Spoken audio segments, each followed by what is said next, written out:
결국 지금 반도체 업사이클은 가격의 힘이다. 그러니까 사실은 플로팅 게이트가 이렇게 중요한 기술이 될 줄은 몰랐어요. 이제 삼성은 이제 확인을 하고 들어가야 되는 회사가 됐다.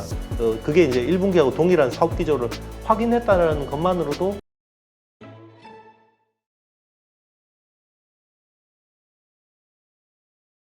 오늘 모신 분은 IT의 신 이형수 대표입니다. 안녕하세요. 네, 안녕하십니까?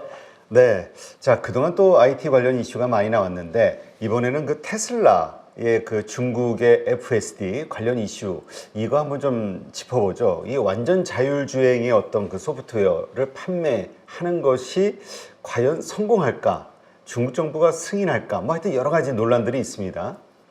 네, 뭐 일단 갑자기 4년 전에는 안 되다가 갑자기 된다고 해서 지금 중국 정부에서는 된다고 한 거예요? 일단 이제 심사는 진행 중인데요. 이번에 그 중국 넘버 투인 리창 총리가 불러서 만났습니다. 네, 그래서 일론 머스크가 다른 일정이 원래 인도 가기로 돼 있었는 일정이 있었는데 그 취소하게 급하게 갔다고 그러더라고요. 그래서 이게 그 전에는 4년 전에는 판매하려고 했을 때 데이터 안전, 그러니까 중국 내에서 이 확보한 데이터를 해외 서버로 가져가는 건 안 된다. 그런 부분 때문에 이야기했는데 사실 그거는 아니죠. 그렇지. 테슬라하고 애플이 중국에서 워낙 브랜드 파워가 있는 제품이잖아요. 그런데 이제 미중 갈등이 심화되면서 결국 이제 손을 봐야 됐는데 예전에 우리 뭐 한알령 같은 경우도 중국은 우리 한알령 한 적 없다라고 하잖아요. 그래서 우리는 분명히 피해를 보고 있는데. 네, 맞습니다. 그래서 뭐 파노 이거 언제 나오냐 게임하고 뭐 드라마하고 갑자기 뚝 끊기던데 똑같습니다. 그래서 뭐 여러 가지 명분적인 이유를 대지만 안 되다가 갑자기 되는 것처럼 이제 이야기를 한 거죠. 그래서 이번에 중국에다가 FSD 판매를 이제 가능성이 높아진 상황은 맞고요. 저 개인적으로는 해줄 거라고 봅니다. 아, 그래요? 네네. 이거는 사실 정치적인 이슈가 좀 있습니다. 어떤 부분이 있냐면 지금 이제 미국 대선에 중국 정부는 굉장히 개입하고 싶어 해요. 당국은. 왜냐하면 일론 머스크가 트럼프한테 영향력이 큽니다. 이게 보통 이게 미국도 양당 체제가 굉장히 오래됐잖아요. 그렇죠. 보면 정치 자금, 그러니까 정치 자금을 대는 쪽이 거의 정해져 있어요. 그래서 민주당 쪽은 대부분 실리콘밸리나 헐리우드 같이 뭔가 뭐 리버럴한 쪽에서 주로 자금을 많이 대고요. 그래서 약간 뭐 어떤 보편적인 가치, 뭐 이런 것들, 동맹, 뭐 이런 것들 항상 중시하는 거고, 공화당 같은 경우는 굴뚝 산업이 많이 돼요. 석유, 뭐 철강, 뭐 철도, 뭐 이런 쪽에서 자금을 많이 되는 거고요. 그리고 뭐 이제 뭐 요즘에는 이제 축산업, 농축산업 쪽에서도 이제 공화당 쪽으로 많이 하는데 실리콘밸리에서 보면 일론 머스크는 이단합니다. 왜냐하면 대부분 실리콘밸리 인사들이 민주당을 지지해요. 그리고 실제로 그렇죠. 네, 바이든 쪽으로 정치 자금을 많이 대는데 일론 머스크는 그 전부터 트럼프 지지했었고요. 그리고 사실 저녁을 같이 먹을 정도로 굉장히 긴밀한 사이고 그 전 트럼프 1기 때하고 지금 2기 때는 좀 다른 이슈가 있는데요. 어떤 부분이 다르냐면 그전에는 트럼프가 될 거라고 아무도 생각을 안 했어요. 그렇죠. 공화당 내에서도 사실 이게 안 될 거라고 봤거든요. 그래서 주류들이 대부분 외면했어요, 트럼프를. 그래서 트럼프가 갑자기 이제 대통령이 되니까 그때는 막 말도 안 되는 공약들을 지킨다고 지시를 하니까 대부분 이제 행정부 관료들이 많이 뭉개고 그런 경우는 많았거든요. 근데 이번에는 공화당 주류를 장악했어요. 그 어떤 선거를 통해서 공화당 주류를 장악했고, 그리고 이제 섀도우 캐비넷이라고 하죠. 이게 딱 당선되면 바로 내각 세팅할 수 있도록 이미 인사들 다 포진을 한 거거든요. 여기에 사실 인사를 제한할 정도로 일론 머스크가 영향력이 큰 인물입니다. 네. 그거를 중국 당국도 정확하게 알고 있고요. 그래서 트럼프한테 제스처를 보내는 거죠. 잘 보이려고. 맞습니다. 그러니까 이제 잘 보이려고 하는 것도 맞는데 이 테슬라를 중국에서 어떤 식으로 이제 선전을 하냐면 미중 협력의 산물이다. 그래서 미중이 안 싸우고 이렇게 협력하니까 이런 좋은 회사가 성장하는 거 아니냐라고 이야기하는 거고요. 그리고 테슬라 상하이 기가팩토리에서 생산된 모델 3하고 모델 Y에 FSD를 적용한다 이런 이야기를 한 거고요. 그래서 아마 11월 대선 전쯤에서 FSD 중국 내 판매가 될 가능성이 높다고 보고 있고요. 그리고 그동안에 중국 내에서 테슬라 전기차 타면 막 충전도 안 해주고 뭐 이게 매국노라면서 네, 그리고 뭐 관공서 이런 데는 아예 뭐 주차도 못하게 하고 네. 뭐 그러니까 이 보이지 않는 이런 압박들이 되게 많았었거든요. 맞아요. 지난번에 어떤 뉴스들을 보니까 그 보안 문제 때문에 그렇죠? 네네. 정부 관공서라든가 테슬라는 안 돼. 맞습니다. 왜냐면 거기 모든 게 기록이 넘어가니까 맞습니다. 뭐 이런 이야기가 있긴 그렇죠. 했었죠. 맞습니다. 사실 애플도 대부분 이제 중국 고위 관료들이나 기업인들은 두 개 쓰잖아요. 일단 공식적으로는 화웨이 폰, 메이트 꺼내놓고 안주머니는 보통 아이폰 쓰는 경우. 근데 이제 그런 것들이 사실 알게 모르게 영향을 미치는 거죠. 이게 미국 제품 사면 매국노다라는 영향들을 주는데 그런 것들이 이제 테슬라는 좀 이제 예외로 해주겠다라고 보고 있는데 그러면 왜 애플은 안 해주냐? 일단 애플은요 팀 쿡이 동성애자.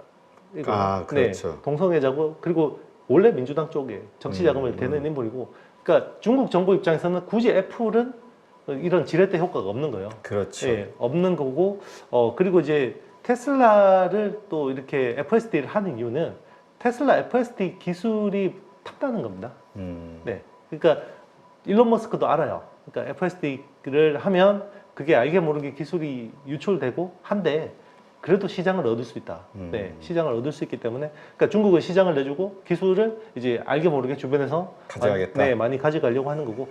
예, 왜냐면 일단 중국 전기차 업체들, 자율주행차 업체들이 뭐 샤오펑이라든지 리오토라든지 뭐 이런 회사들이 아직까지 테슬라 FSD에 비해서는 기술력이 좀 떨어지는 편입니다.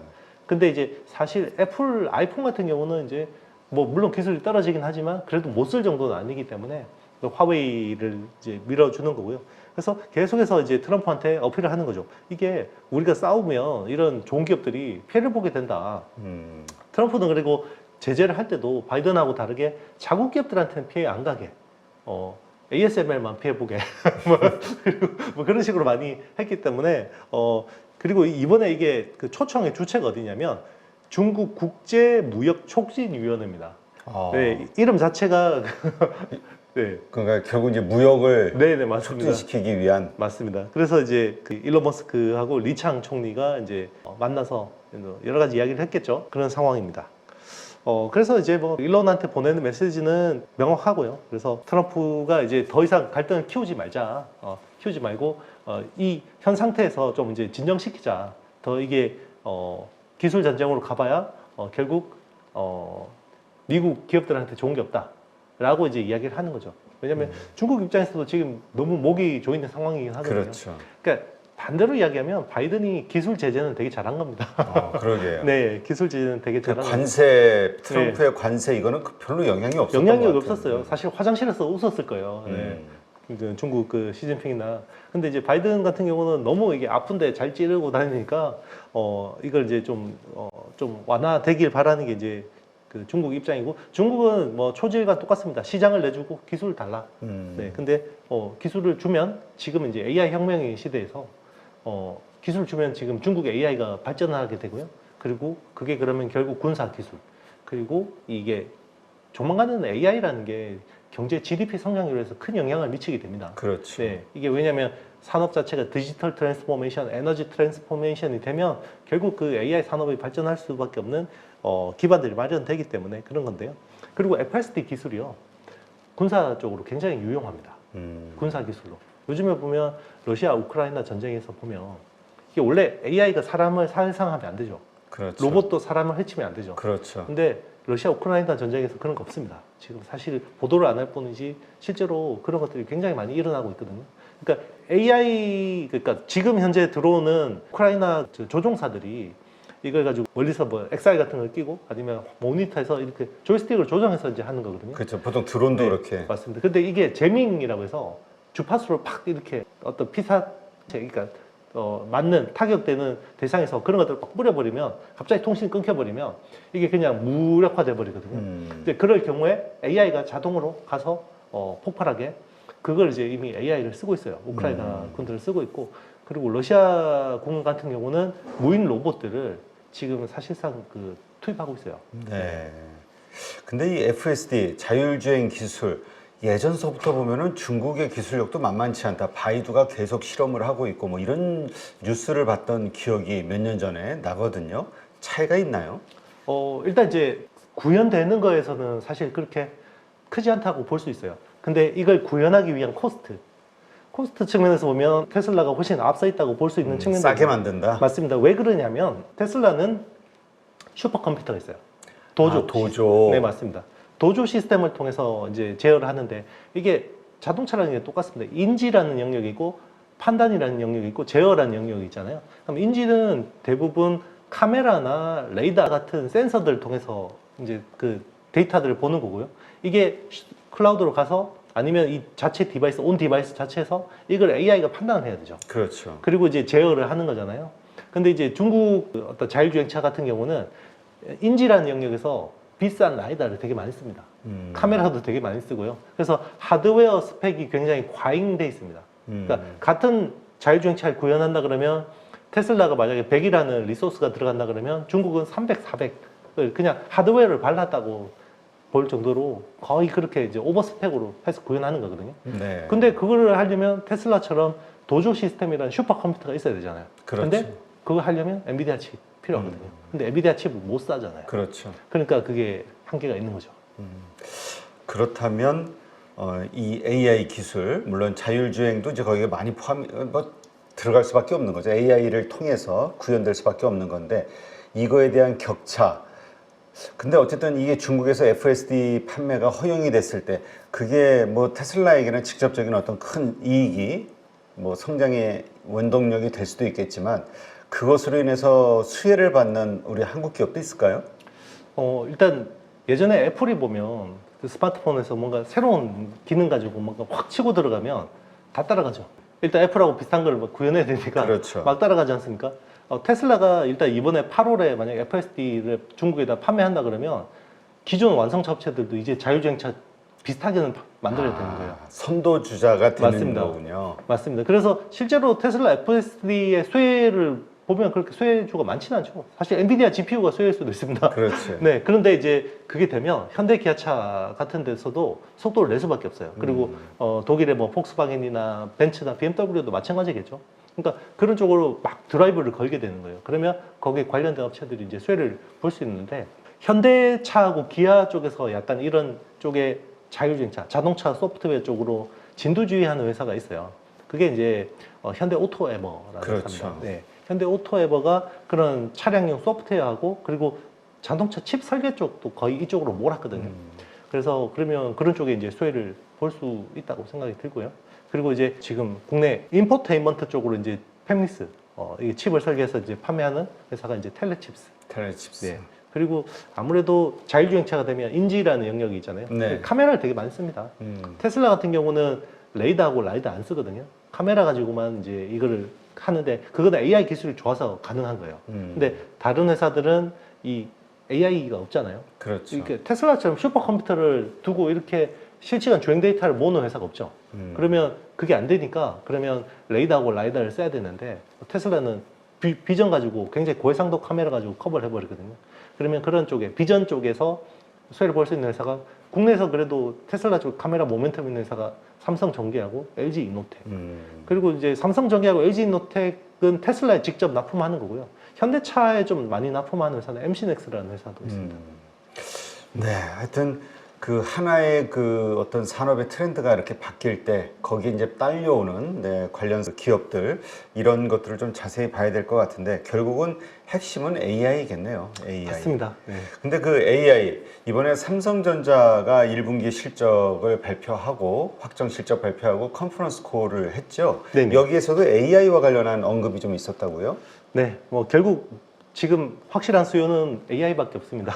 그래서 삼성도 지금 AI 쪽에 이제 사활을 거는 상황이고요.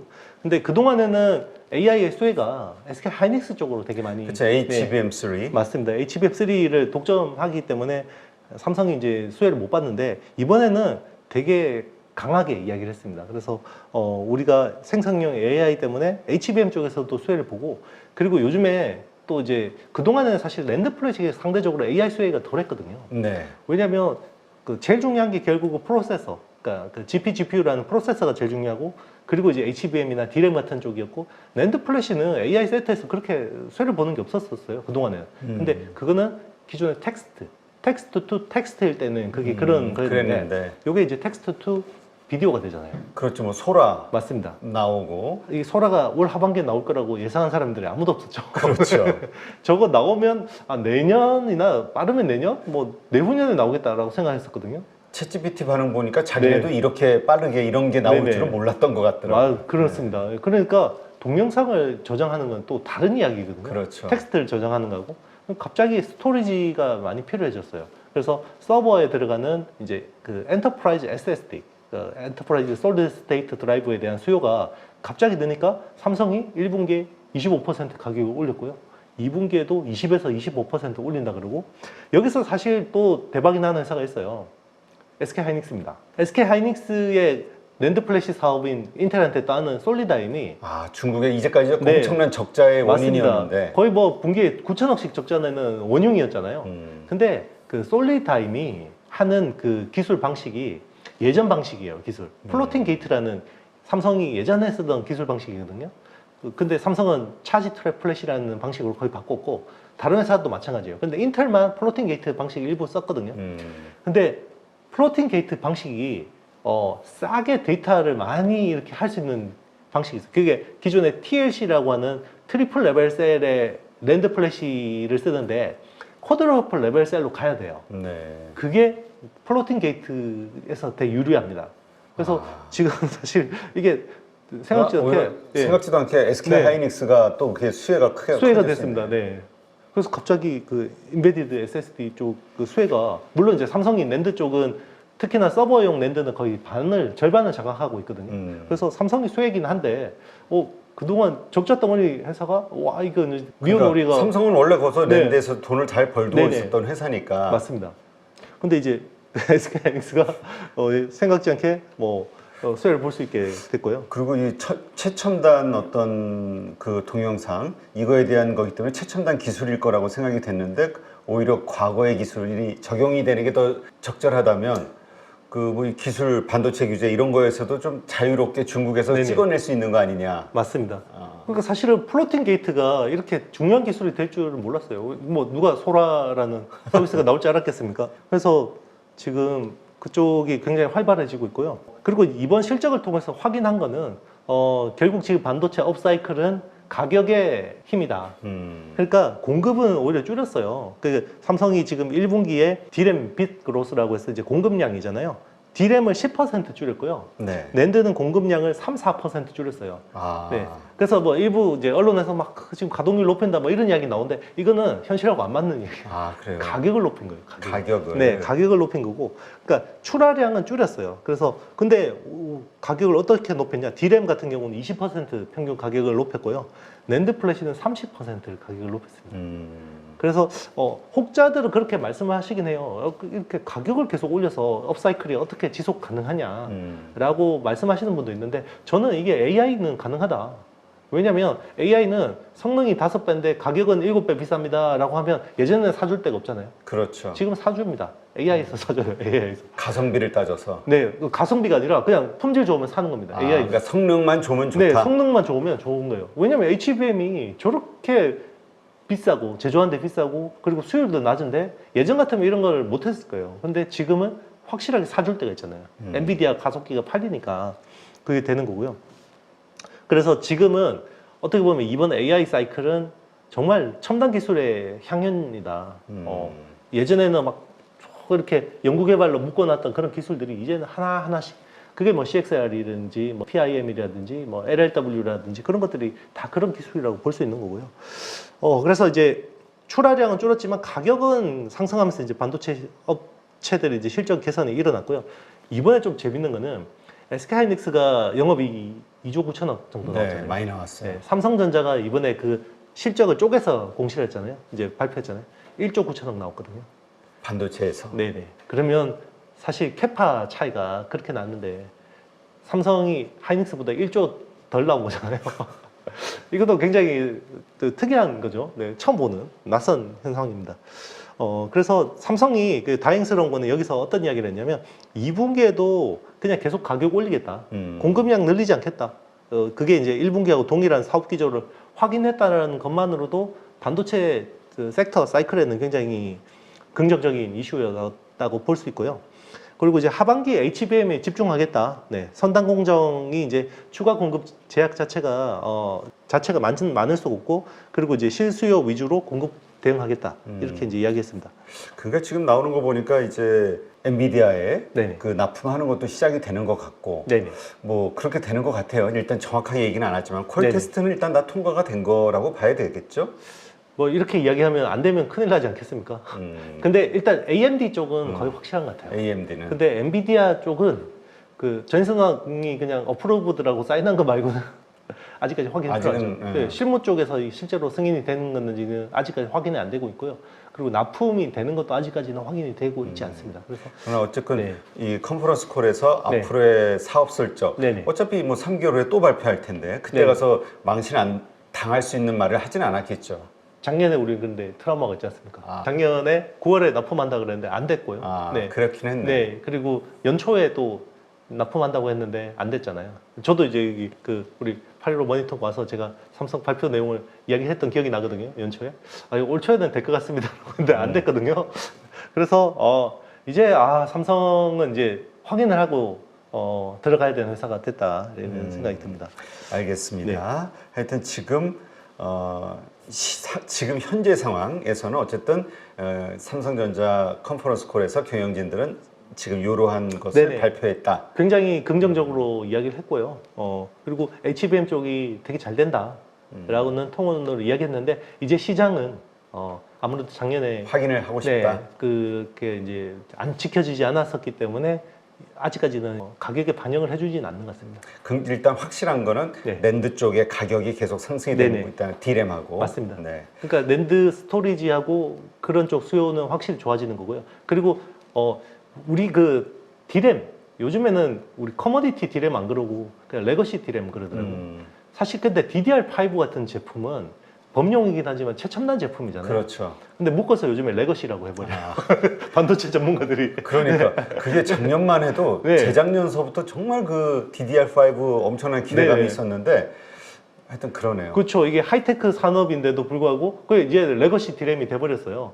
그러니까 지금은 HBM만 하이테크고 그 외에 이제 범용은 그냥 레거시라고 해버리니까 자 그러면 레거시에서 돈을 많이 벌었다. 삼성이. 그러면 이제 이걸 밸류로 인정해 주겠냐는 거죠. 네. 결국은 또 그런 문제가 있긴 하네요. 네. 돈을 벌어도 최첨단 앞으로 더 네. 크게 벌 수 있고 맞습니다. 확장이 될 수 있는 기술을 통해서 번 것이냐 맞습니다. 과거의 기술로 번 것이냐에 따라서 그렇죠. 투자자들의 밸류 밸류가 측정이 다른 겁니다. 달라지겠군요. 네네. 그래서 무조건 HBM은 삼성은 성공시켜야 됩니다. 네, 이런 문제가 있군요. 네. 알겠습니다.